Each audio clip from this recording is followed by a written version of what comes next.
Hello बच्चों, let's see this question. The question says, let s dash equal to 0 be the image or reflection of the curve s equal to 0 about line mirror l equal to 0. Suppose p be any point on the curve s equal to 0 and q be the image or reflection about the line mirror l equal to 0.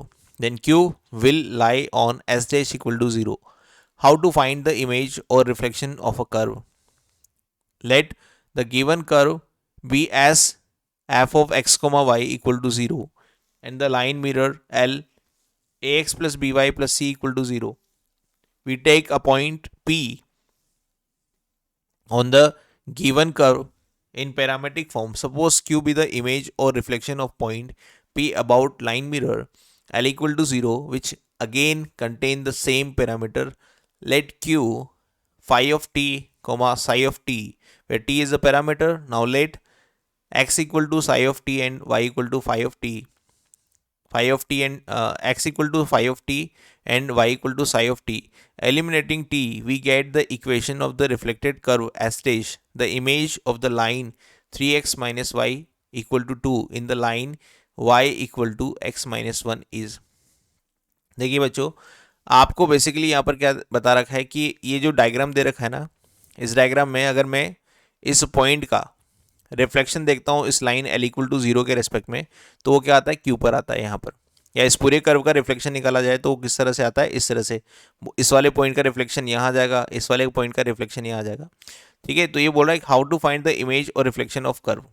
ठीक है, तो इसकी image कैसे निकाली जाएगी किसी line के respect में. तो बेसिकली एक पॉइंट का इमेज अगर मैं किसी लाइन के रेस्पेक्ट में निकालूं, ठीक है, तो वही एक फंडा है, वो पूछ रहा है हमसे सबसे पहले. दूसरा पूछ रहा है कि image of the line this one in the line this one, है ना, ये पूछ रहा है.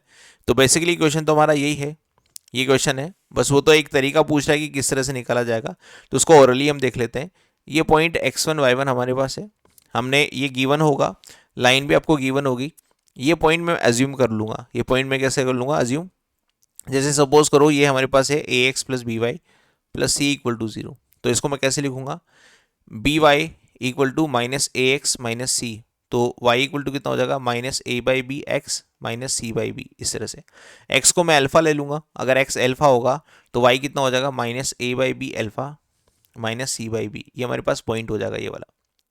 अब देखिए इस लाइन का और इस लाइन का जो स्लोप है, इन दोनों का प्रोडक्ट कितना हो जाएगा, -1 हो जाएगा. ये m1 मान लेते हैं, ये m2 मान लेते हैं. तो m1 m2 इक्वल टू कितना हो जाएगा, -1 हो जाएगा, क्योंकि दोनों 90 डिग्री पर हैं लाइंस. तो अगर मैं स्लोप वाला रिलेशन यूज़ करूँ, इसका स्लोप और इसका स्लोप जो भी होगा उसका प्रोडक्ट अगर -1 कर दूँ तो मुझे अल्फ़ा मिल जाएगा. अगर मुझे अल्फ़ा मिल गया तो अल्फ़ा बेसिकली क्या है, ये वाला जो पॉइंट है, ये वाला जो पॉइंट है, या फिर ये वाला जो पॉइंट है, ये वाली लेंथ और ये वाली लेंथ बराबर बता रहा है, तो पी और क्यू का मिड पॉइंट है. ठीक है, तो ये वाला अगर पी और क्यू का मिड पॉइंट है, तो सपोज करते हैं ये क्यू के कोऑर्डिनेट हमारे पास क्या है, एक्स कोमा वाई. तो मैं मिड पॉइंट थ्योरम लगाकर कैसे लिख सकता हूँ, इसका नाम m दे रखा है, तो m इक्वल टू बेसिकली क्या आएगा, p plus Q divide by 2. तो इस वाले थ्योरम से मैं मिड पॉइंट सॉरी क्या निकाल सकता हूँ, q निकाल सकता हूँ, क्योंकि m तो मेरे पास है, p मेरे पास है, q अननोन है, तो q का फॉर्मूला हमारे पास यहाँ से आ जाएगा. तो इस तरह से आप किसी भी पॉइंट का किसी लाइन के रेस्पेक्ट में रिफ्लेक्शन निकाल सकते हैं. ठीक है, और वो फॉर्मूला हमारे पास डायरेक्टली अगर लिखना चाहो तो किस तरह से निकलेगा, इस तरह से, x minus x one divided by a equal to y minus y one divided by b equal to -2 time of a x one plus b y one plus c divided by a square plus b square. ये हमारे पास किसी point x1 y1 का किसी line a x plus b y plus c के respect में reflection है, जो इससे ये वाला पॉइंट मिल जाएगा, इस वाले फॉर्मूले से ये वाला पॉइंट हमें मिल जाएगा. नाउ बेसिकली मुझे क्या चाहिए, एक लाइन का दूसरी लाइन के रेस्पेक्ट में इमेज चाहिए. इमेज ऑफ दिस लाइन, इस लाइन का 3x minus y equal to 2 का इस लाइन के रेस्पेक्ट में इमेज चाहिए भाई. तो एक छोटा सा डायग्राम बनाते हैं समझने के लिए. इस लाइन को ड्रॉ करते हैं, तो y equal to x equal to 0 रखने पर y इक्वल टू -2 आएगा. मैं मान लेता हूँ कि y इक्वल टू -2 यहाँ है, और y इक्वल टू 0 रखने पर x इक्वल टू 2/3 आएगा. तो 2/3 मान लेते हैं यहाँ पर. तो लाइन कैसी बन जाएगी, कुछ इस तरह से.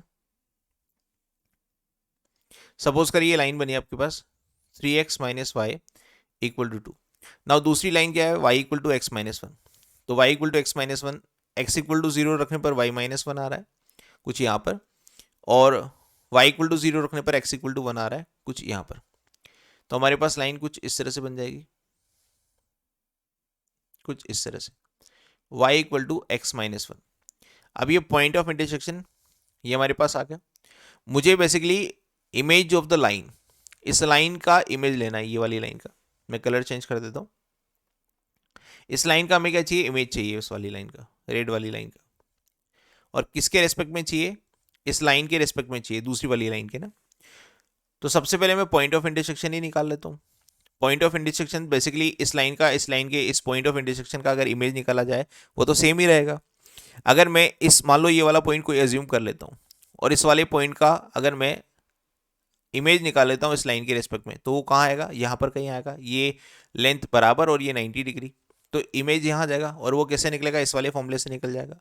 अगर मेरे को ये पॉइंट पता लग जाए और ये पॉइंट ऑफ इंटरसेक्शन पता लग जाए, तो इस पूरी लाइन का, इस पूरी, क्योंकि एक लाइन बनाने के लिए दो पॉइंट तो चाहिए, तो इस पूरी लाइन का जो आपको रिफ्लेक्शन मिलेगा वो कैसा मिलेगा, ये शेडेड लाइन जो मैंने बनाई है नीचे वाली, ये आपका आंसर होगा।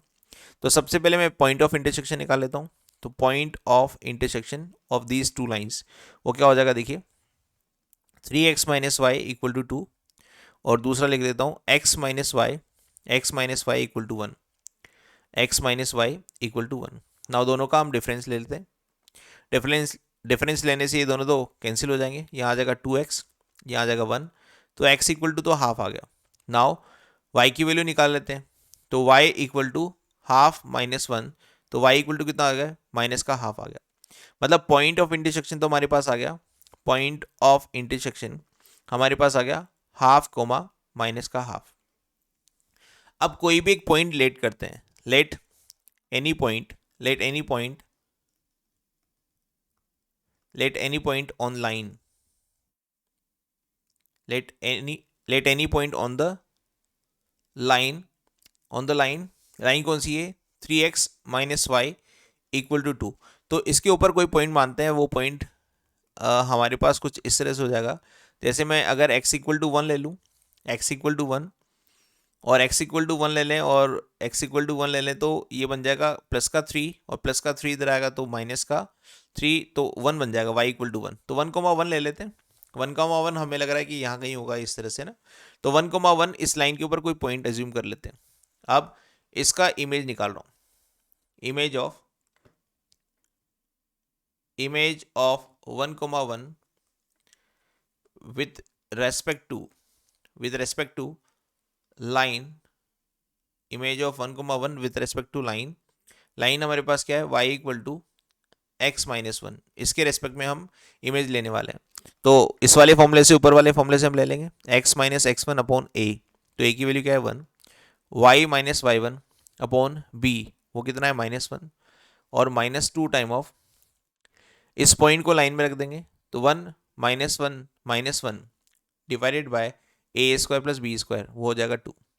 ये 1 से -1 कैंसिल, ये 2 से 2 कैंसिल, तो माइनस माइनस प्लस हो जाएगा। तो हमारे पास ऊपर से आ जाएगा 1, तो x minus 1 upon 1 equal to 1, तो x इक्वल टू तो आ गया 2। सिमिलरली यहाँ पर y minus 1 upon -1 equal to, ये हमारे पास बन गया 1, तो y माइनस 1 इक्वल टू -1, तो y इक्वल टू आ गया 0। तो x इक्वल टू 2 और y इक्वल टू 0, ये हमारे पास रिजल्ट आ गया। तो x इक्वल टू 2 और y इक्वल टू 0, मतलब पॉइंट अगर मान लो यहाँ है, तो इसका रिफ्लेक्शन इस रेस्पेक्ट में क्या आ जाएगा, x equal to 2 y equal to 0 कहीं यहाँ पर आएगा इस तरह से, ठीक है। तो अगर मेरे को दूसरा पॉइंट निकल गया, मतलब उस पॉइंट का इमेज निकल गया, तो बस इक्वेशन ऑफ लाइन लिख सकता हूँ मैं। Equation of line passing through 2 points, वो कैसे लिखी जाती है, y minus y1 y2 minus y1 upon x2 minus x1 और x माइनस x1, इस तरह से की दी जा सकती है। अब x1 y1 क्या है, बेसिकली एक तो पॉइंट ऑफ इंटरसेक्शन ये होगा x1 y1, और एक हमारे पास क्या हो गया, ये पॉइंट बन गया 2,0, ये x2 y2 हो गया ये वाला पॉइंट। तो बस लिख देते हैं y माइनस y1 जो कि है y प्लस हाफ, फिर आएगा y2 हमारे पास 0 है, y2 माइनस y1 तो प्लस का हाफ, डिवाइडेड बाय x2 हमारे पास 2 है, और माइनस का हाफ, x1 हमारे पास हाफ है, और x माइनस x1 तो x माइनस हाफ, इस तरह से हमने लिख दिया है ना। इसको कैलकुलेट करते हैं तो ये बन जाएगा नीचे से 2 माइनस हाफ 3/2, 3/2 और 1/2, ठीक है, तो 1/2 से तो 1/2 कट जाएगा और 1/3 रह जाएगा, और इस 1/3 को मैं क्रॉस मल्टीप्लाई करूंगा तो 3y plus 3/2 equal to x minus half, इस तरह से आ जाएगा। तो अगर इसको अरेंज करेंगे तो हमारे पास आएगा 3y equal to x minus half और -3/2, तो -1/2 बन जाएगा हमारे पास, माइनस का 4/2 डेट इज -2 बन जाएगा। नाउ इसको सोल्व करते हैं और सोल्व करके एक तरफ कर लेते हैं वेरिएबल्स को, तो हमारे पास इक्वेशन बन जाएगी x plus 3y x minus 3y x minus 3y equal to 2, x minus 3y equal to 2। Variable को हम कहाँ लेके गए, राइट हैंड साइड पर, x minus 3y equal to 2, और कांस्टेंट को हम कहाँ लेके गए, लेफ्ट हैंड साइड पर, इस तरह से, इसको इधर और इसको इधर। तो x minus 3y equal to 2 हमारा फाइनल आंसर हो गया। अब देखते हैं कि कौन से ऑप्शन में हमें मैच कर रहा है। तो x minus 3y equal to 2 ये हमारा सी ऑप्शन है। तो इस क्वेश्चन का फाइनल आंसर या इस लाइन का जो इमेज बनेगा इस लाइन के रिस्पेक्ट में वो बनेगा x minus 3y equal to 2। Hope you understand this, best of luck.